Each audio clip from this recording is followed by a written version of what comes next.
Hello mga sisi ko! Good morning! Kumusta ang benta ng ating sari-sari store? Siyempre, magtatanong ako tungkol sa benta kasi nga ang content natin ay sari-sari store. Ayan, dami ngayong nagko-comment, nagpo-post na napakatumal daw. Pero huwag kayong mag-alala mga sisi, ganyan talaga. May time na tumal, may time naman na okay yung benta ng ating sari-sari store. Patuloy lang talaga. No retreat nga, no surrender tulad ng sinabi ko sa inyo.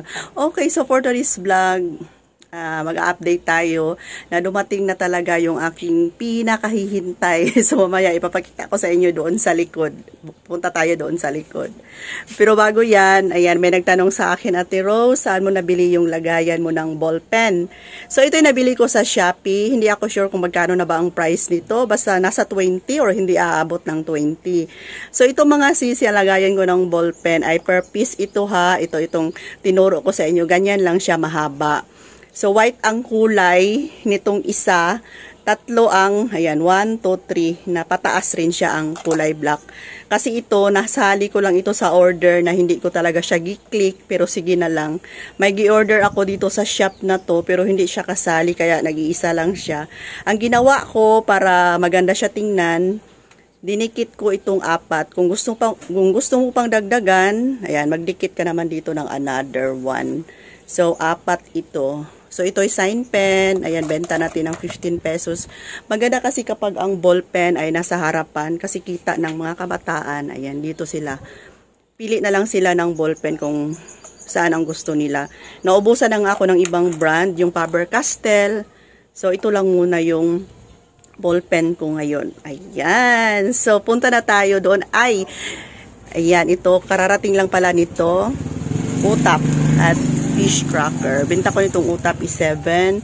Fish cracker is 6 pesos. Tapos, kararating lang din ang aming cream bread. Ayan, gusto ko tong cream bread na ganito.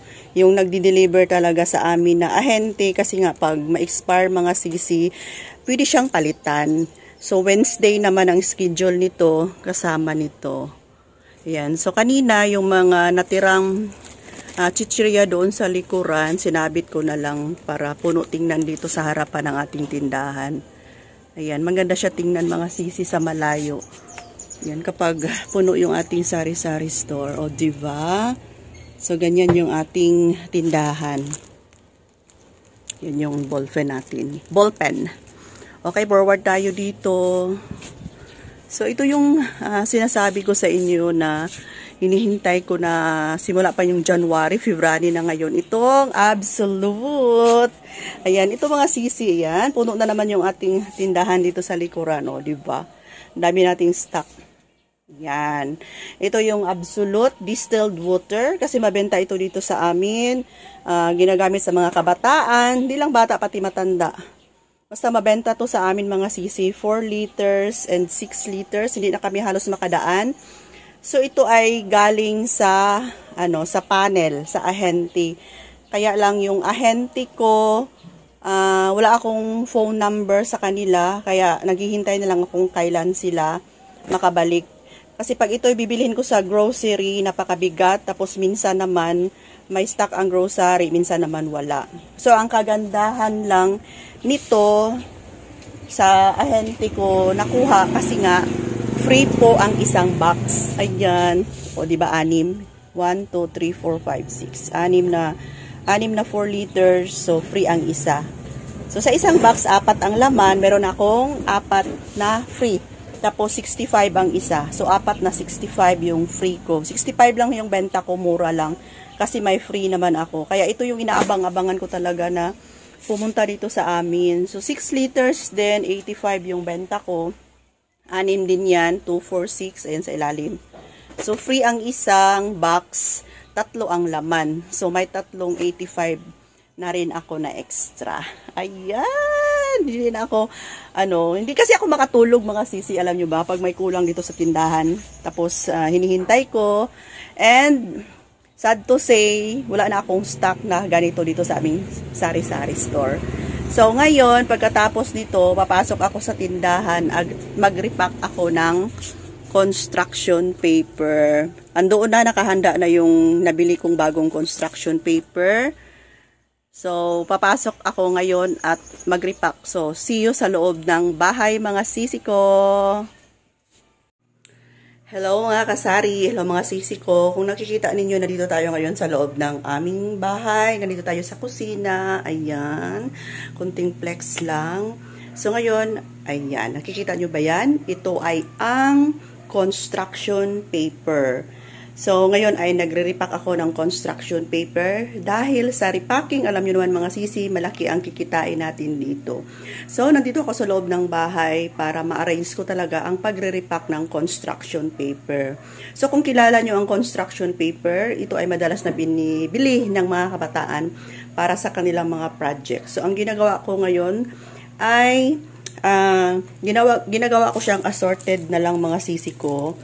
Ayan. Sa isang ganito, bali isang pack ay meron siyang 10 kulay. Ayan, 10 kulay yan siya, assorted na. Ito yung ginagawa ko kasi nga po, pag ang ating mga suki ay bumibili ng construction paper, yung mga estudyante ay pinipili lang nila yung mga kulay na gusto nila, 'di ba? So ngayon, ang mangyayari, pag pipiliin nila ang mga kulay na gusto nila, ay paano na lang yung mga kulay na natira o naiwan. So, hindi na siya mabenta. So, kaya ito yung ginagawa ko. Take it or leave it. Bibili ba sila o hindi? Basta ang sa akin lang, isang pack ang binebenta ko. Wala akong benta na per piece talaga. Kasi subok ko na noon na nagpe-per piece po ako. Marami po talagang natitirang kulay na hindi nila gusto. Pero ngayon, pag maubos ang isang pack, ubos po lahat. Walang naiwan na mga kulay. Kaya ito yung technique ni Ate Rose ninyo. Share ko lang sa inyo ha. And sa isang ganito, isang pack ng ganito ko ay binebenta ko ng 15 pesos. 15 pesos po ang isang pack. Tapos ginagamitan ko siya ng, at ito, Calypso na plastic para sa bond paper. Kung hindi ako nagkakamali, ang size nito is 10 by 14 ang haba niya. 10 by 14. So, ipapakita ko sa inyo mamaya after kong mag-repack ng isang pack para maipakita ko sa inyo. Okay? Ayan. So, may na-repack na tayo. Ayan, ganito siya mga sisi ko. Sakto lang talaga ang haba ng plastic. Tapos, meron tayo dito scotch tape na ganito. Lalagayan na ng scotch tape para hindi ka na gagamit pa ng gunting para mas mabilis ang pag-repack natin. Ayan, kailangan meron tayong ganito.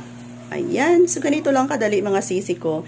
And, nagre-repack din ako ng mga bond paper na 10 pesos per pack para kapag may bibili ng 10 piraso, 20 or 50, kuha na lang ako agad. Pero kapag bond paper ay nagre-retail po si Ate Rose ninyo kasi wala namang maiiwan na kulay kapag bond paper. Pwedeng bumili ng bond paper kahit na paisa-isa lang.